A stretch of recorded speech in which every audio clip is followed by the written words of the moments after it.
All right. Hello, everyone, and welcome to this week's Ask the Expert session at SEED.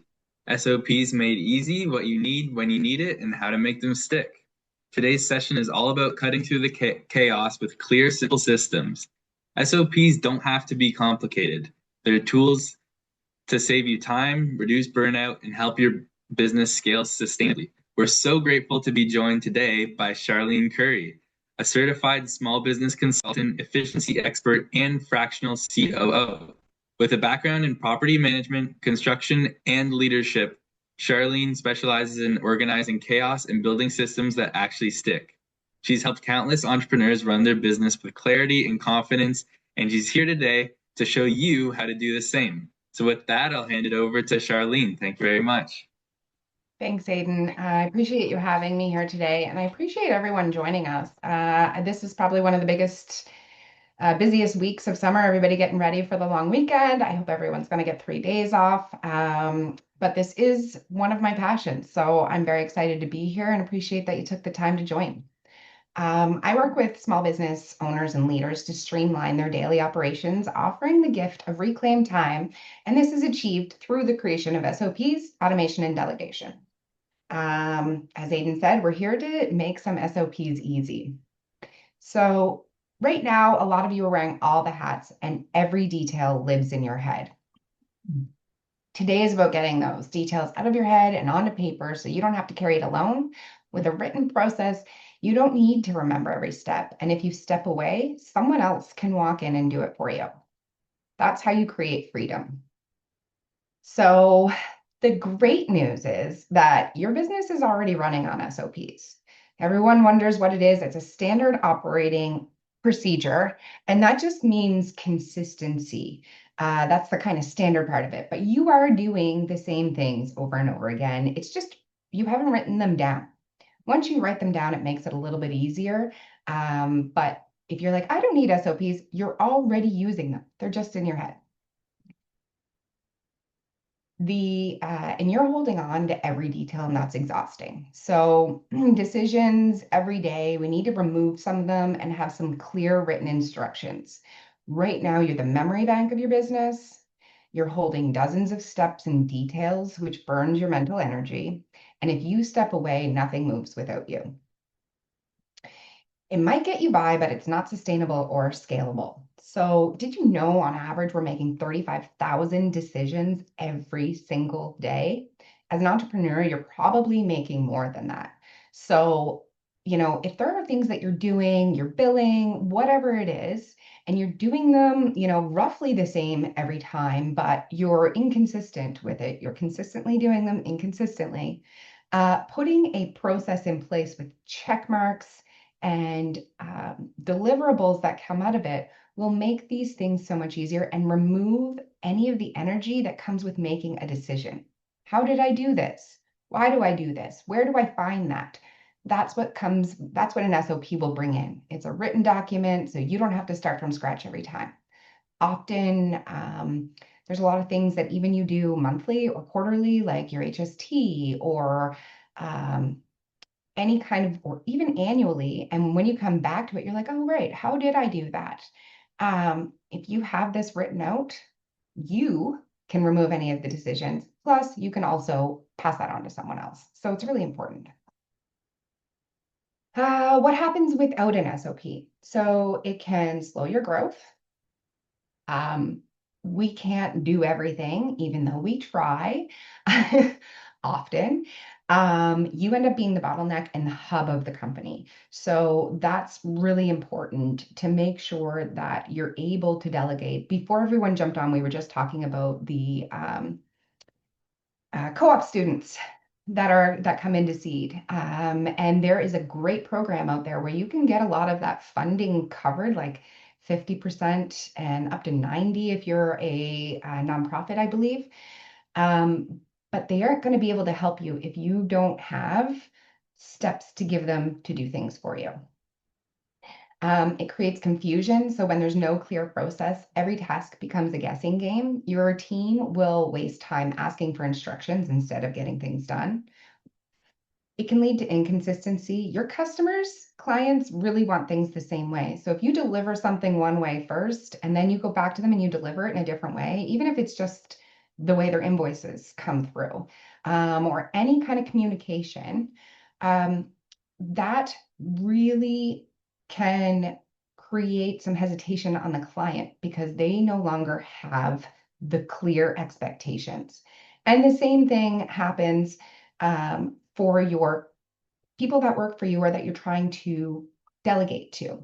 And it puts your business at risk. If a key employee leaves and they take the valuable knowledge with them, you're left scrambling to figure things out.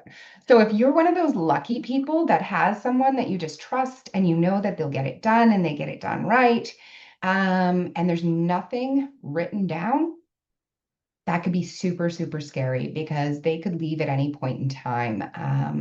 And that leaves you at a huge risk. So, how to write an SOP without overthinking it. Keep it simple. You can use a plain checklist, step-by-step notes, or quick screen captures. I actually have a whiteboard that I can use some sticky notes on.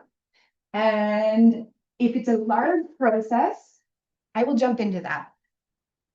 Something I can move around and something that I can put all the pieces because it's never quite simple. That sticky board that you just witnessed is actually like money in the bank and working my way backwards. So there's a lot of processes on that paper.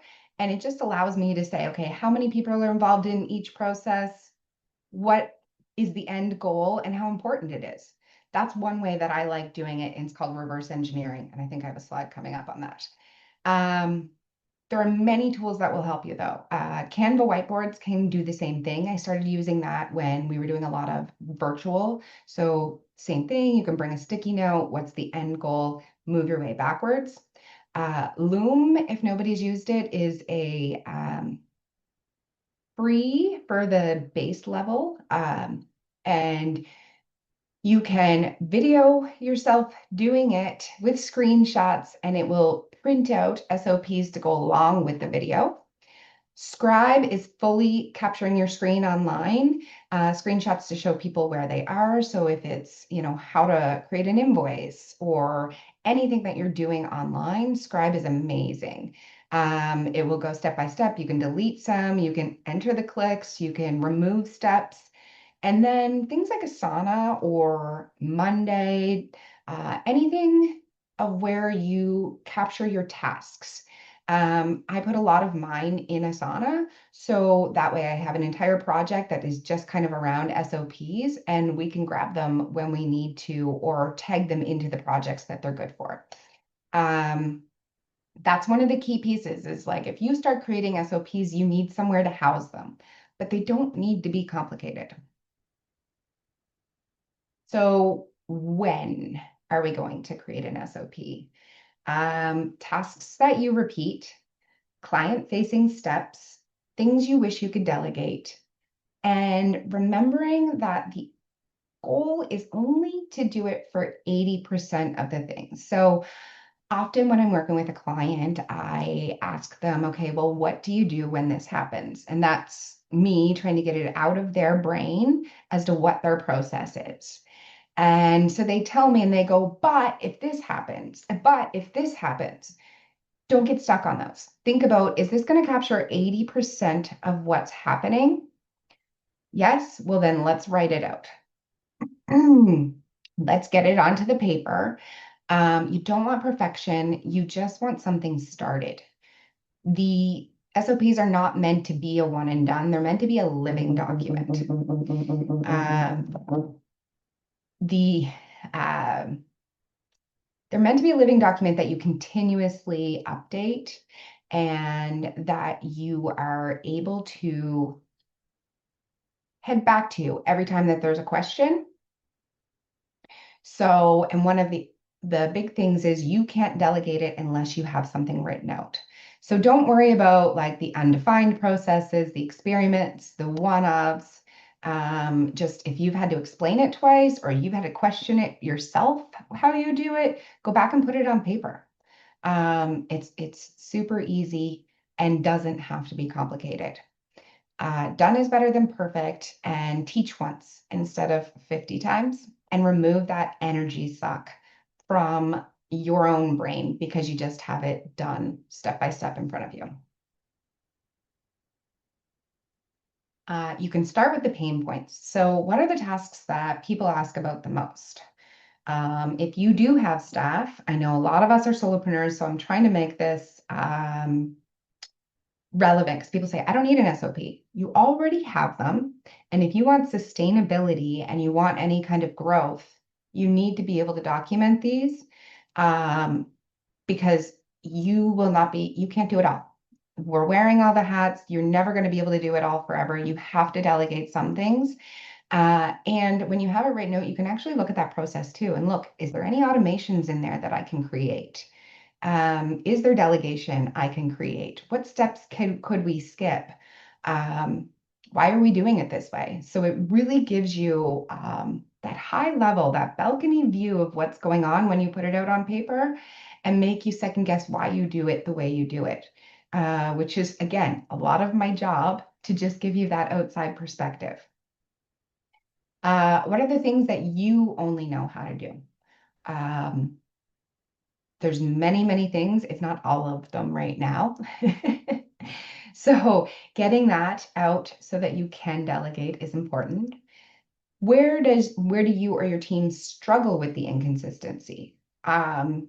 Again, I come back to paperwork a lot. So your invoicing, your accounts payable, your accounts receivable, anything, your HST, anything that you're doing, because a lot of us start out as our own bookkeepers.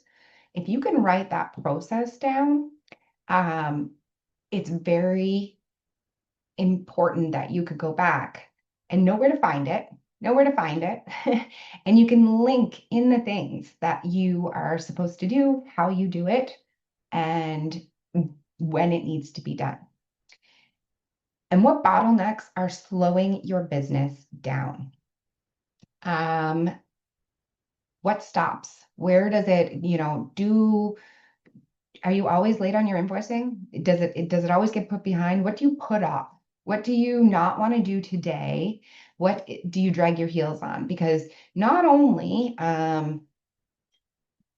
does that task take the time when you do it, that task takes time every time you think about it. So if it's something that you put on your calendar 10 times this month and never did it, or your task list or whatever, that's 10 more times you thought about it, you gave it energy, and it wasn't worth it. So if you can take that and write it down and put it in the calendar and get it done or delegate it, you are not just saving the hour that it might have taken you to do that, you're probably saving like 4 hours, and a lot of headspace and a lot of freedom.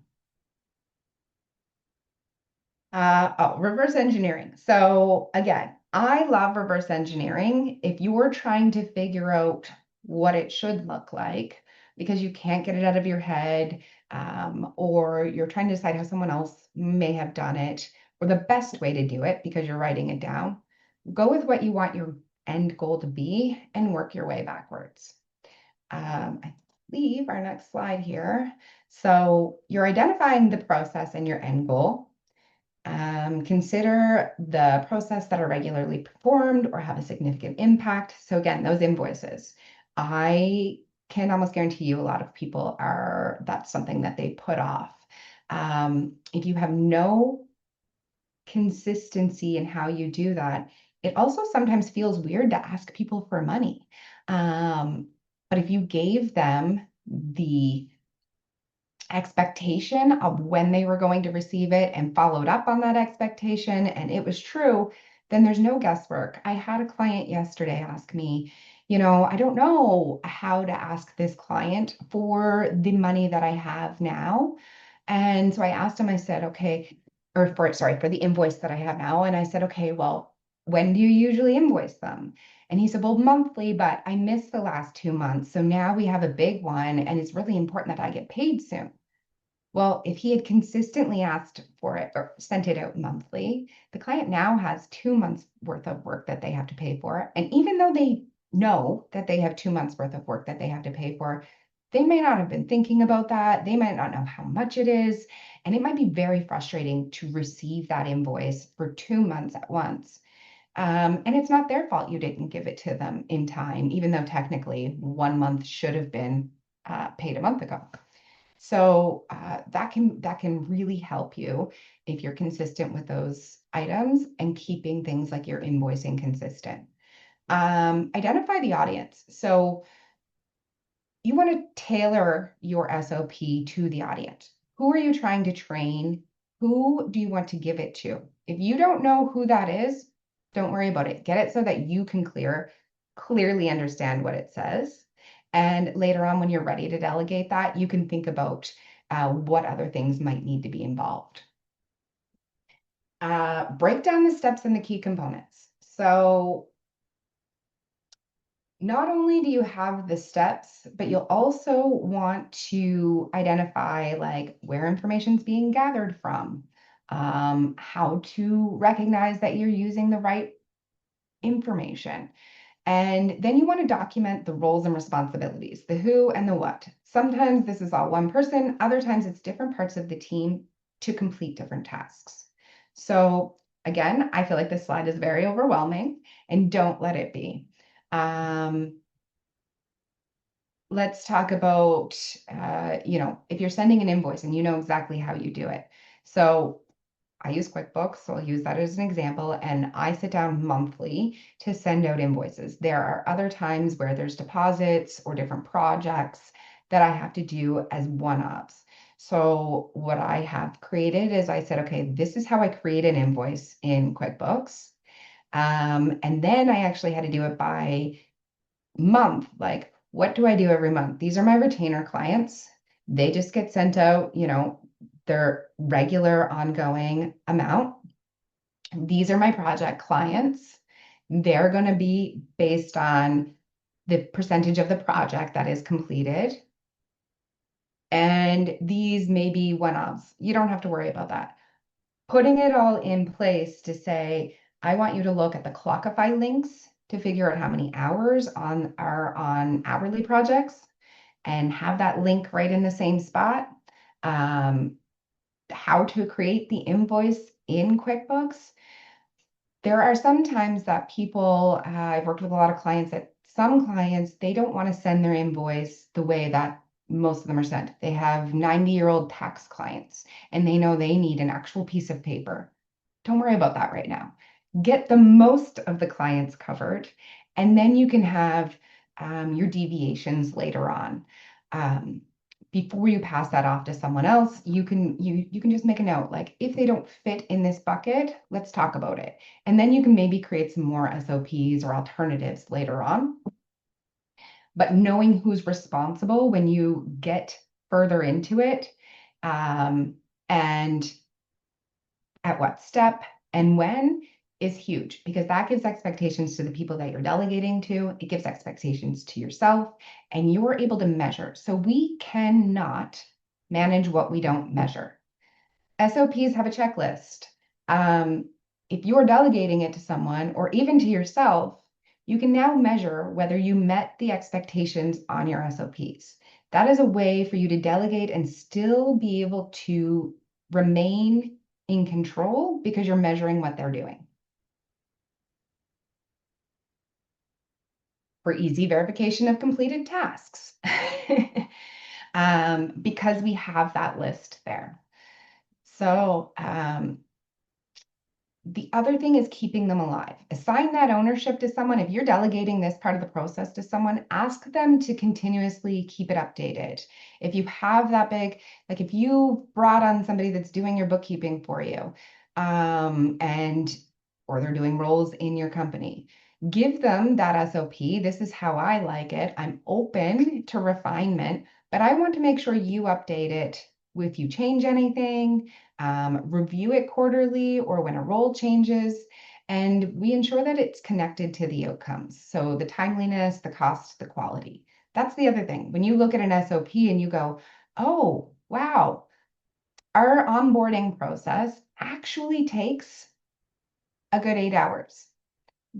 That will allow you to make good business decisions because you'll realize that your client and your profit and loss is not the, $3,000 package that they bought from you and the time you put into that.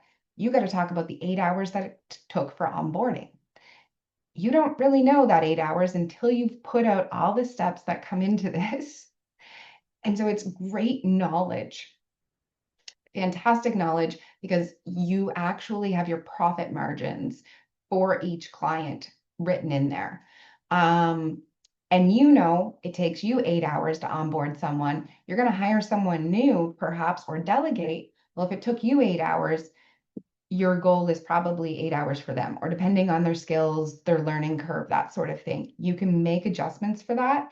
So you have expectations on how long it will take these people to do it for you as well. I.e., you have a summer student coming in. Well, you give them these things, and you're like, okay, let's see how far they can get along, and then I'll see what I got to dump on them. Well, no, you know what? I expect that this will take a 40-hour work week. If they're really good, then great, we'll go find some more things. And if they're not even getting half of it, we need to go back and look at those processes to see what's missing. So your time savings, you get increased accuracy. There's so many advantages. And when the verification is straightforward, your team can focus on delivering results without the unnecessary hurdles. So everybody knows whose job is what. They know that they don't have to take care of something. They know that someone else is taking care of something or what they do have to take care of. I was in an office yesterday. They were onboarding a new person and I was creating their onboarding process. We have one kind of thrown together. However, it wasn't slick. It wasn't streamlined. It was something that was starting to know the tasks, but we didn't identify who was going to do them and how they were going to do it. So they said, oh, we don't need that. Like, this is good enough. And I said, okay, but every person I talked to that is tasked within this right now didn't know their role. That is a problem. So that's why I feel like creating that who is responsible in there is the next step of really utilizing an SOP. And just make sure it's a living tool and not a dusty document. So sorry, I'm at the end of my slides there. I'm going to take you back for a moment here. And I'm going to show you back to the tools, your Canva whiteboards, your Loom, and your Scribe. So I'm going to show you, you're seeing my, oh, sorry, let's hit escape here. I'm going to show you what Scribe looks like because this is one of my favorite tools. It's one thing that I do for everybody. Metrical, let's see if this one will work. So I went in and I was learning how to use a new software. So we were trying to do some step-by-step. So all I did was Scribe. It is a extension on my Chrome browser, and I went into the software and I just started doing things. Now this one here, create an account on Metricool, I actually just typed that in, but then it shows you everywhere you clicked and you can zoom in and zoom out to see where you clicked. It shows you everything you clicked. And as much as you can find this stuff online, the way you want to do it, because we know there's 10 different ways to do everything, it will give you all of these options. So when you send someone else to connect their Instagram, we want them to check this specific box. We're allowing this. We want to connect to the Facebook account. So again, when you create this, there are so many different ways to do things. We're doing it the way we want to do it. Now, if you see right now, click the email or phone number field. I can edit this because I haven't gone back in and fully edited this yet. We have that there twice because I clicked up here and then I clicked down here. So I'll just go, see you later, delete step. If I want you, like, I don't need you to know that you're typing optimize. So we'll delete that. Click the password field. That'd be interesting if it has my password below here, so I should be careful. But if we miss something, we can go plus, insert a step, and you can write whatever you want in here. So if there's something you're doing offline, because that's where it can be or off your screen, that's where scribe won't work. So you can say, ensure you add this to the daily tasks board. Just say you have a whiteboard. So at this point, you're going to say, okay, when I've done this part, I'm going to go add it to the board. It gives it the steps there that don't come on your screen. So it's very easy that way. You can then share it with your entire team. If I'm done editing, it has a whole bunch of AI features too. But you share, and I want to export, and I want to export to PDF. You guys can see that screen, right? The scribe screen. Should have asked this a little while ago. I don't see. Yeah, Elaine? Yeah, good. Okay. Export. So this is what it looks like that you would give. So it's a complete step-by-step. I absolutely love it. Again, it doesn't work as well when there's things not on your screen, but it's a super easy tool. And start with the easy things. Pick one thing that you do every day to write out. Don't make it hard, make it easy. The other ones that we have in here, let's see if I have any more that I can show you because it's a great, actually, I'll show you. If I just go start capture, it's now capturing my browser and I can go to here and it's going to tell people, oh, okay, this is how I make a new design in Canva. And I'm going to go docs, I'm going to pick one, and I want to tell them, okay, when you do this, you want to add your brand on it. So I got to go to my brand and I can pick all my logos and I pick one and I'm going to put it over here. And then I go complete capture.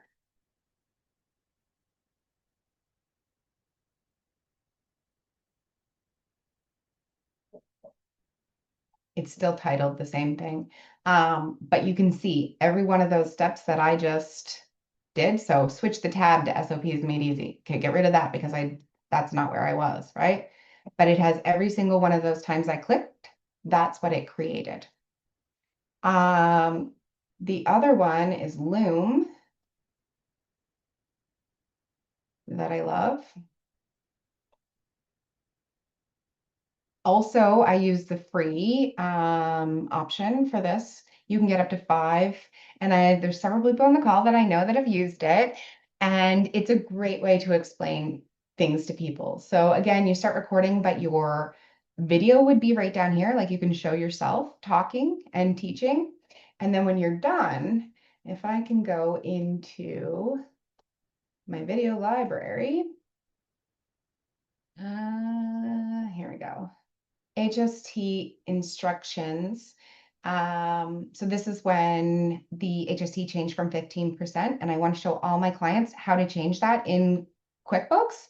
It's an SOP on how to change it, right? So I did it once on the video. I said, here's where you go in, and I'm giving them the step-by-step guide. But then there's also a transcript and the activity, and you can pay to get the full SOP written with it.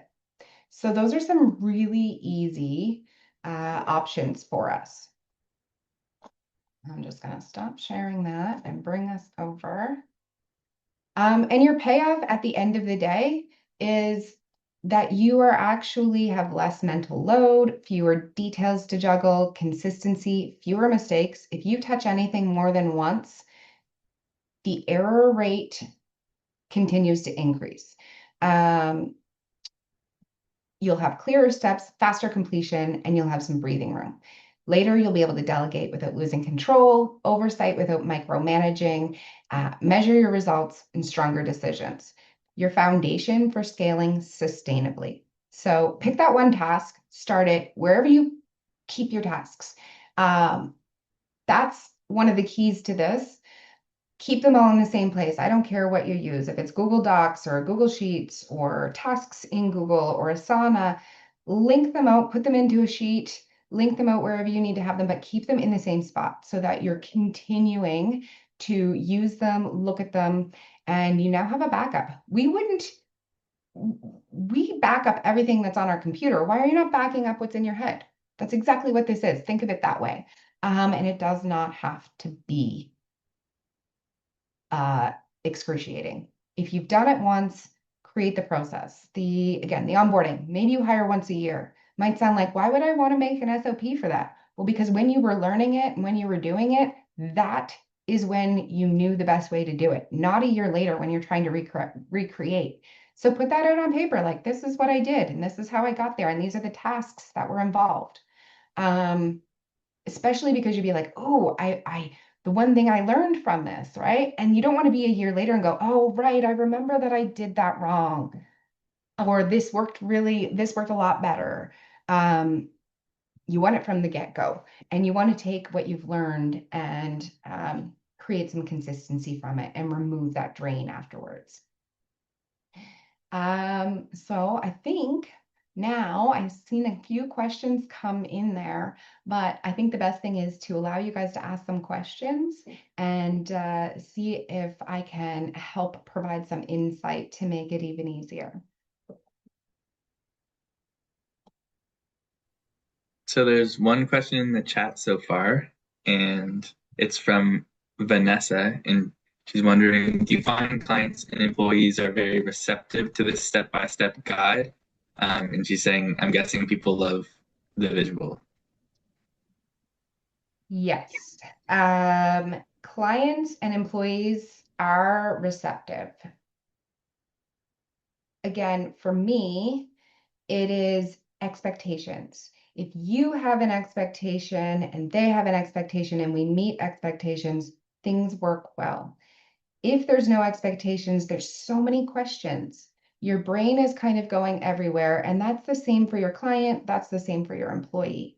Um, Again, that 35,000 decisions you're making every day, if you can try to reduce any of them, for you or for them, it makes things easier. You have a sense of security and confidence.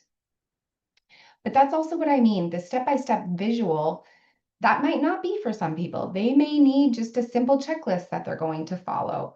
They may need it in a different way that suits them, which might be the video that's on Loom. So that's why there's no one way to do an SOP. It could simply be Google Keep. So hear me out. If you have a Notes app, if you have a Google Keep app, you could go in and make an SOP in those apps with a checklist. That's an SOP. It doesn't have to be hard. The more robust you can get, obviously the better. And that's why I love Scribe, because it just does it all for you because you're doing it already. You don't even have to explain it because you're doing it and it's capturing it. um, but yeah, that's something to consider when you're doing these things is what kind of visual, what kind of learning style. But again, start with that checklist. Open your Google Keep, open your Notes app, write it in a book if you have to, but I might cry. You can start with the book, but it needs to go into something that's a live document so that you can keep refining it and everybody has access to it. Can you guys share maybe what are some repetitive tasks that you guys have been considering, but you just don't even know where to start, or you think you might need an SOP for, but you're not sure? What are some of those things that you've been considering? We've got a quiet group today. The onboarding of clients is one, like we're getting set up. So they're everything. We're trying to standardize everything before we start. So there's no confusion to say, like you had mentioned, oh, but we did this last time, that sort of thing. We just really want to streamline it right off the bat. So onboarding clients, that's like kind of where our head's at right now. So trying to kind of set up the intake of that, like initial screening and kind of getting all those questions out and that sort of thing. That's where we're at. So kind of right in the wheelhouse of everything you're talking about.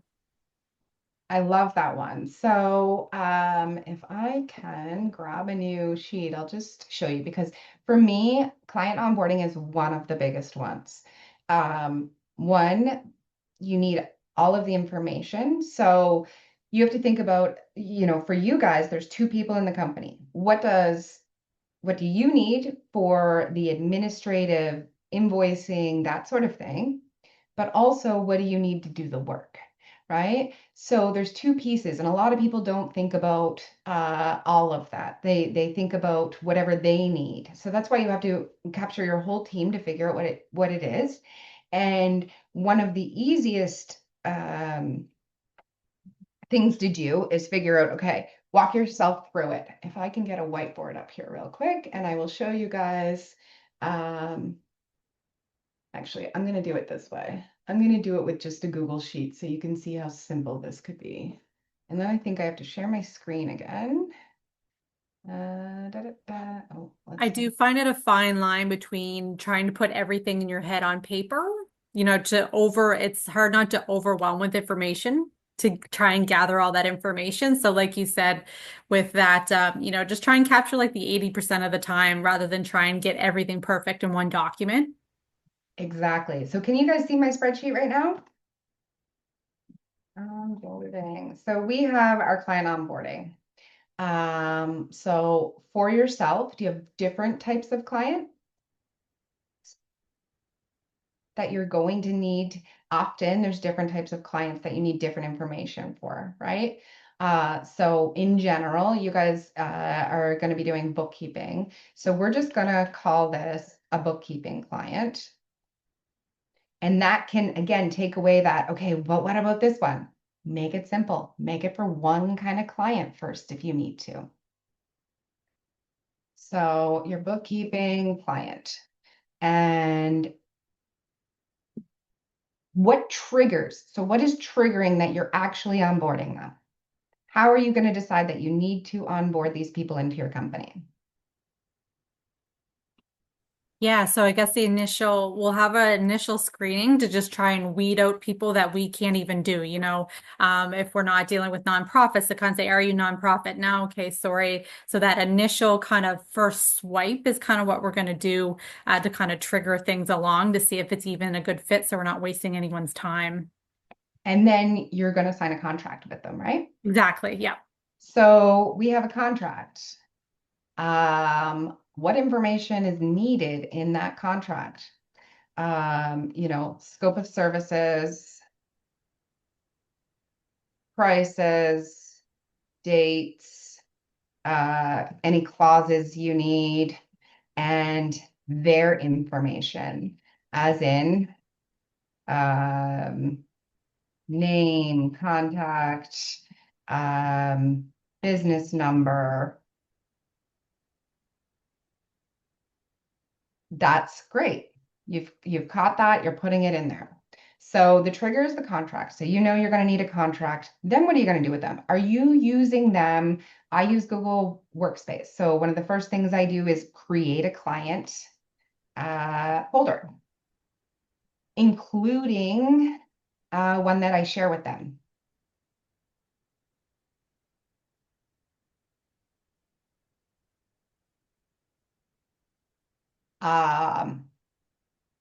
So I've created that folder. I've invited them to the folder. So you can get as far as invite to folder just to make sure you don't miss that step.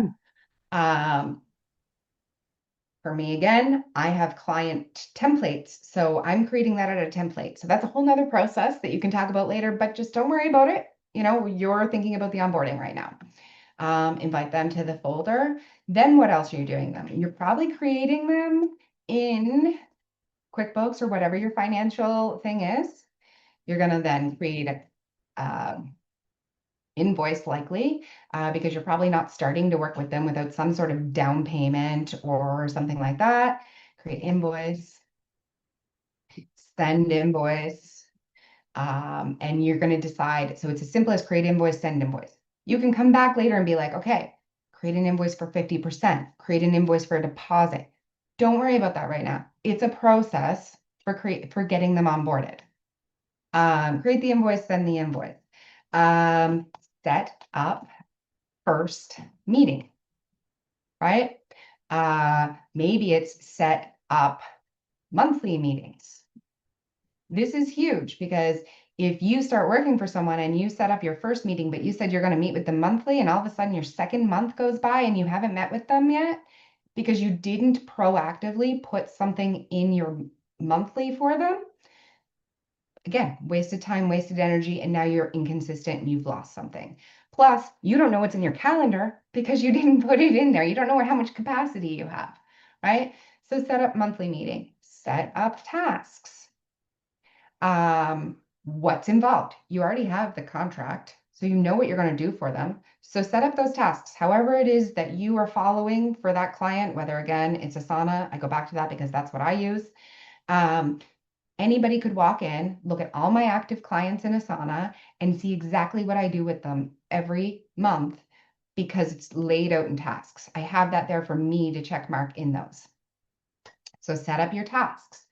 For you guys, you also want to get access to their bookkeeping software or whatever else it is, however else they're going to share things with you. Maybe it's portal, maybe it's whatever. You want to get access to their bookkeeping software. Again, the other piece of this is my task is to get that, but in my SOP, when I'm growing it out, I'm going to say, and put the link right here. So when you've gotten access, you don't just want to get access, you want to write how you got access and where you're going to get access. But you can't write that out right now because you don't know what your client's going to use for that, right? So important because you can then categorize this to each person, right? Get access to their bookkeeping software. And I don't know, what else do you need to onboard your client? Yeah, you're kind of nailing it. So I feel like doing that first swipe at things, kind of just the big picture, and then going back and be like, oh, I forgot this. We're gonna need to set up an account. There's different software like our tech stack that we have. So we'll get them set up with all of those different accounts and all of those folders. And we're gonna be using ClickUp, which I'm assuming is similar to Asana. Very. To kind of get everything in there and then make it consistent and repeat and just to get everything set up like that. So like you said, like kind of just do that big swipe of it first and then add in the details as you get them. I love that. Yeah. And it's every time you do it. So if you start with this, every time you do it, you can be like, oh yeah, what about this? And it can be a spreadsheet. It doesn't need to be anything fancy. You can have 50 tabs on one spreadsheet if that's where you want to create your SOPs and keep them because it's nicer to have them in one place and keep adding to it. And eventually, for me, for bookkeeping, for accounting, one of the things that people don't think about is like, you need their business number before you can do pretty much anything. You know, you have get, add CRA rep ID. You know, you can't move forward. You can't go in like and even give them a quote unless you can get in there and look at something, right? So often they'll forget to ask for business numbers or social insurance numbers. You need those things. And you also, for a client that is, and I don't know if you're going to do this or not, but often accountants, because I don't know if you guys are doing filing or not, but accountants will do the personal filings of the family members when they take on a business, because it just makes sense. So getting that information in advance, like you have 4 daughters, what is their social insurance numbers and what's their email, and getting it now.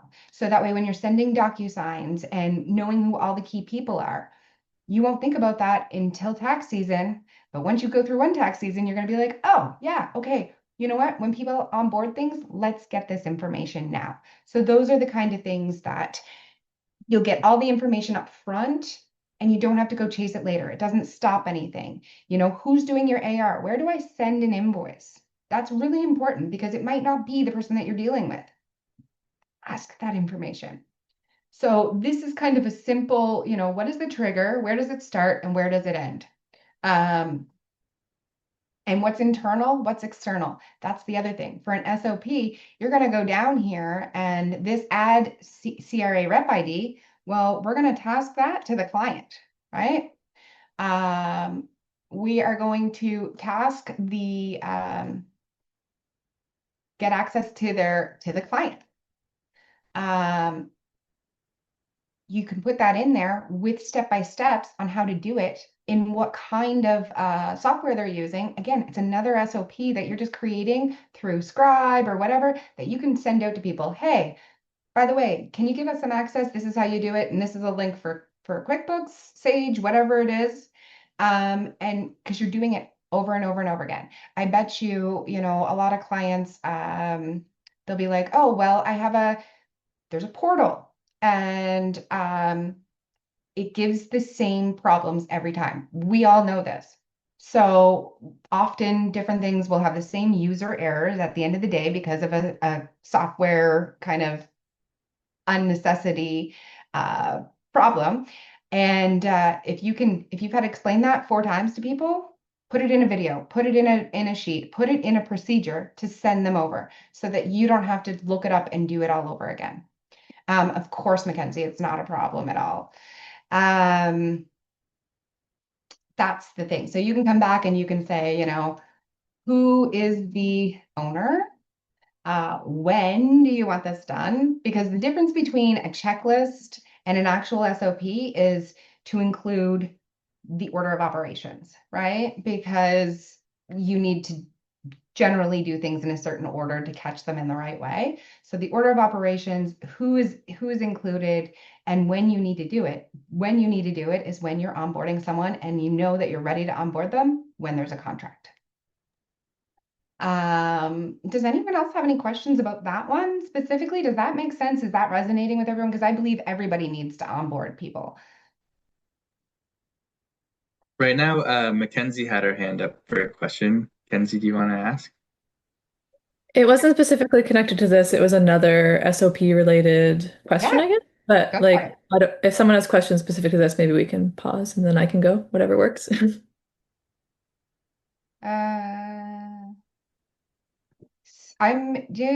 Just one question here for Dana. You can also create an overview of a process separately from an SOP. Do you want to tell me more on that? We'll come back to Mackenzie in a moment because I just don't know if it's related to this one or not. Dana?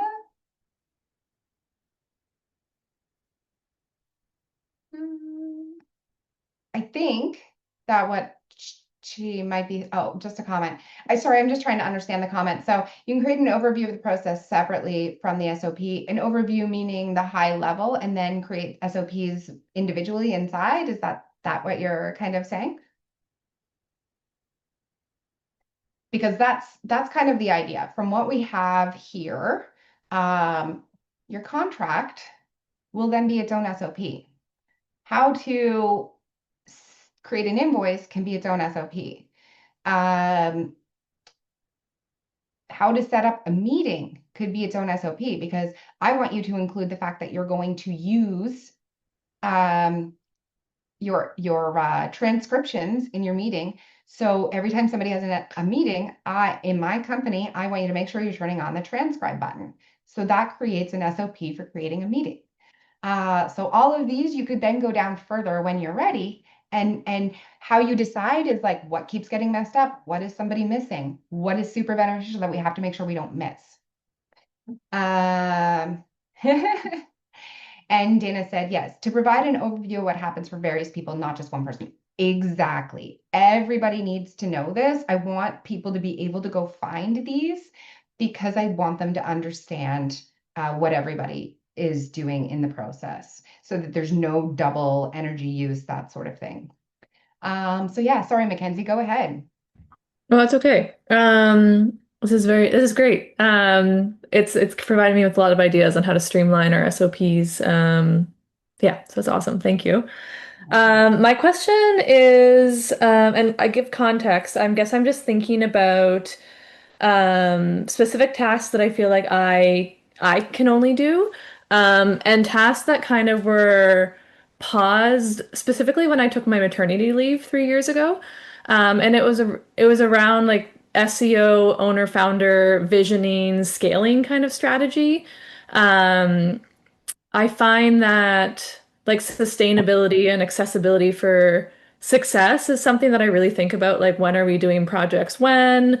Um, and like there could be lots of ideas. I have a beautiful team of therapists that I work with and collaborators, and ideas are not in short, but how do we like schedule these things in a way that's accessible and sustainable with all of the staff members that we have and who takes care of what. And I'm kind of like thinking about all those pieces. So I found like in particular during my mat leave, as an example, I thought about all the things that would happen or that could happen when I was away and plan for things in advance. But some of those like visioning, scaling strategy stuff kind of got paused in a way outside of like routine kind of processes, if that makes sense, on like marketing and things naturally, business naturally came in while I was away, but it was a different vibe, I guess. Does that make sense what I'm kind of saying?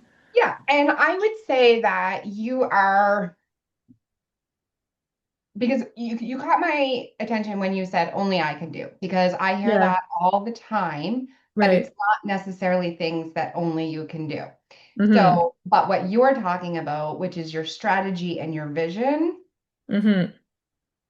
I have to say that's going to be the last thing that you're really that high level, that's the last thing you're going to delegate anyway, Yeah. right? As long as Okay. the business is working through and it's achieving the measurements, because you can't measure or you can't manage what you don't measure. So if you can focus on the things that everybody else is doing and be able to measure to make sure that they're doing it to the way you would want, because that is still your vision, right? Mm-hmm. They're Mm-hmm. doing it, their thought process is following what you would do. Then you can be like, oh, okay, well, we're nailing the head on this, but we're not bringing in more clients. So what can we do differently here? Mm-hmm. Mm-hmm. You can teach that stuff, but that is probably kind of going to be your visionary piece unless you put someone else in there to make those decisions. Yeah. Yeah. Like, Like and partnerships or like more of leadership roles, kind of. Yeah. Yeah, that and makes sense. you can, but generally that visionary thing is is the last part you're going to do, because you have to make sure that the rest of the things in the business are running the way you want before you Yeah. can make those decisions anyway, Yeah. right? Yeah, that makes Um, sense. but I do hear it a lot, like, oh, well, only I can do that. Okay,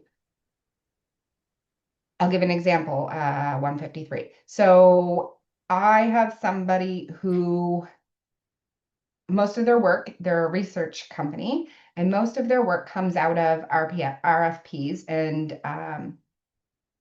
the owner said, only I can do that. I'm the only one that has the history of what we've done in this company to answer the RFPs and to figure out which ones I want. So I said to her, okay, well, how do you decide what ones you want? What are you looking at? Right? Like, how do you decide? So she said, well, um, she wants the cause to be match uh, her morals and values. Um, so what are your morals and values, right? What are the morals and values? Um, she wants, I guess that should kind of go over here. And maybe I should spell properly. Cut and put over here. So then our next question is, what are the morals and values? So then when you go ahead and you write those out, well, they have to be around these 5 things. So someone else will be able to then find out how she decides that. Um, the other thing is it was on like a time value. Um, time value, um, specific areas, but you have to write those out, right? Like, just because she has these 15 pieces of a criteria in her head doesn't mean she can't write them out. And yes, that person probably can't get 100% of the ones that she'd want, but they'd get 80%. And then the response to how it does it. Well, she goes back and she checks her old documents for this. Okay.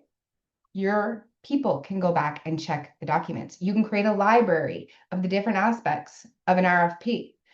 that you've responded with, because a lot of them you're copy and pasting, your values, your missions, all of the things into the RFP. There's a lot of standardized processes. So we were able to create that process and remove her from it. Now, are there some ways? So another one is time sheets. Approvals. Well, I need to. Well, do you really? Because what are you looking at? Why can't your office manager approve the timesheets for everybody? They're on site, they're seeing what's done. Why can't we give that to that person? But give them the guidelines, We want you to look for no more than 8 hours a day. If it's more than 8, then we want to trigger and we want to ask a question or we want to verify. We don't, if anyone's under 8 hours a day, then let's look at, and they got 4 hours, like let's look at, did they forget to sign back in? You know, um, you have to tell them what to look for. So you can always remove yourself. The only thing that comes down to not being able to remove yourself is when it's something like banking. Um, there are ways around that. You could get a credit card in place for some of it, automatic payments for some of it. How can you delegate without having like and give this without giving away your power, right? But because it's all the time, people say, well, I have to do that because of this. Chances are you can say whatever this is, you just have to think about why you do that, because you just do it because you know how to do it. You don't think about why you do it. So you just got to think about that why and put it in. And if you have someone else, because it comes down to your missions and your values and your goals, if you can explain that to someone else and they're doing your mat leave and they're taking that strategy piece on, they should actually be able to use that North Star, your mission, your strategy, and your goals. They should be able to use that North Star to make the same decisions you would. Yeah, That's a cool. That's helpful. Yeah, before my previous math lead, I'll just say this one thing. We work in quarters of like setting like these are the projects that we're working on, these are the goals, and these are our values. And so yeah, it's giving me ideas, I guess, on how to optimize things like that in the future if I wanted to take time off or I have my VA she works in Aruba like during like just taking time off for longer periods or working remotely. Anyway, I'll yeah. stop there, but thank you. This is great. No, hopefully that answered your question. Yeah, gave out ideas for sure. We do have a couple more minutes. If anyone else has any questions or wants some clarity on that, I get very passionate about this subject, so I can lose people. And I want to make sure I make it clear for anyone. Seems like we're fairly quiet. I'm just looking through everybody's picture here. Oh, we have one new. Thank you, Elaine. You guys are welcome to reach out to me anytime, especially if you have a specific, you just want to be like, hey, Charlene, can we have 15 minutes? Because this is the one I'm struggling with. I really don't know where to go. Let's jump on a call. I have no problems with that. I'd rather you ask me and me be able to explain it than you bang your head off the wall for 5 hours, because sometimes that's also what you need. Sit down with someone else and tell them, hey, I need to explain this in a way that you're going to understand. Help me get through this.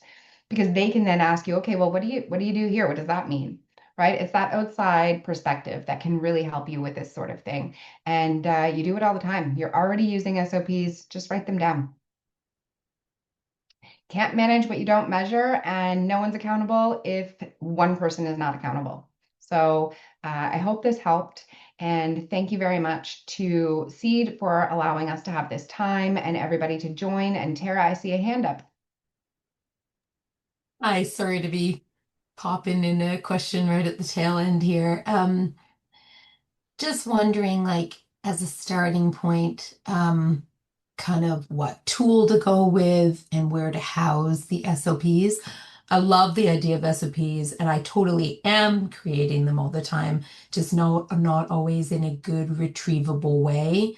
Often it's on paper and then I'm putting them in a Word document or something, but then have to find it. So you'd offered the idea of like, even a spreadsheet with all kinds of tabs on there, each with an SOP. That's possible for sure. Do you have any other suggestions there? I am always going to go Asana or ClickUp.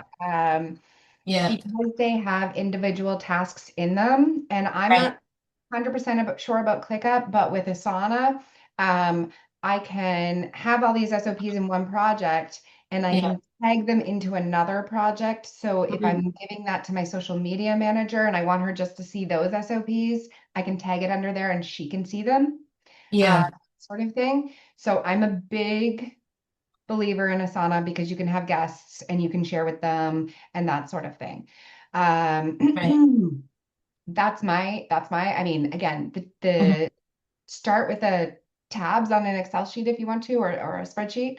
But I do love Asana, ClickUp, that Mhm. sort of idea. And you're Mm. right, keeping them in one place is very, very Mm. helpful. Because if not, you're like, oh, where did I even put that? Right? Like, I'm Mm. not going to even find that to update it, right?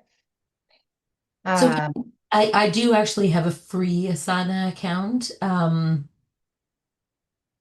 And like you can make all those subtasks and stuff. I'm not sure if I set it up as an SOP exactly, and it is just the free version. Do you I've been know using about that, the difference between the free and paid versions? I've been using the free version for 3 years for my own business.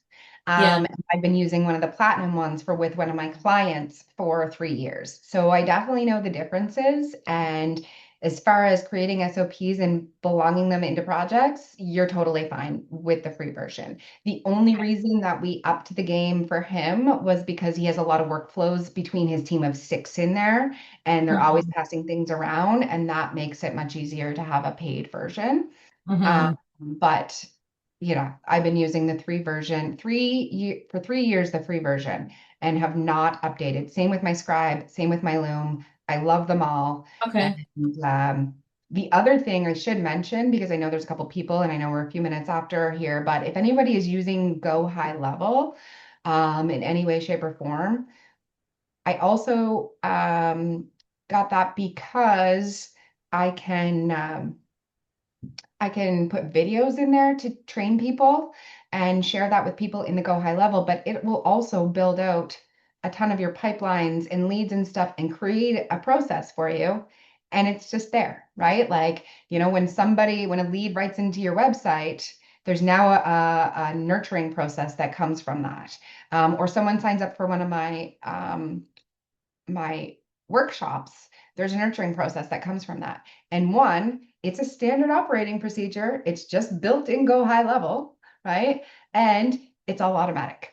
So that's a pretty cool feature when you get ready for that. I wouldn't start with that because it can only do so many things, but eventually that side of thing and the leads and marketing and that stuff can just be streamlined, and it's still a standard operating.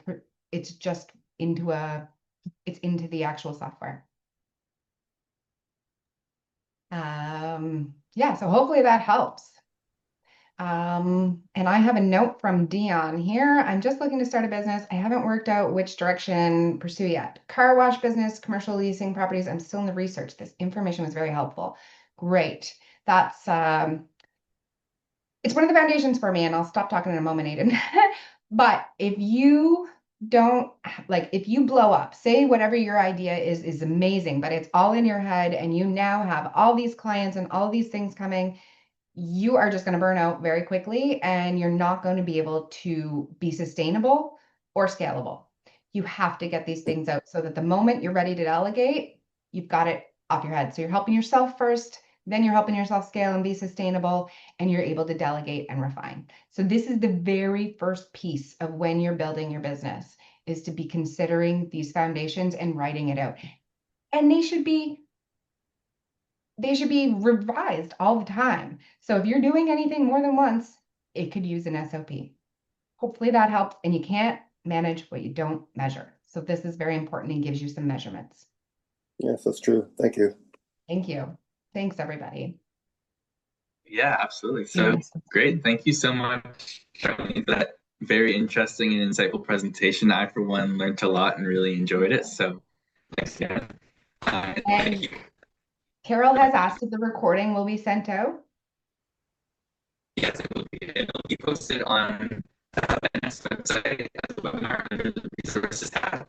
And just keep an eye out on our socials like on Instagram or Facebook at the CEED NS to know when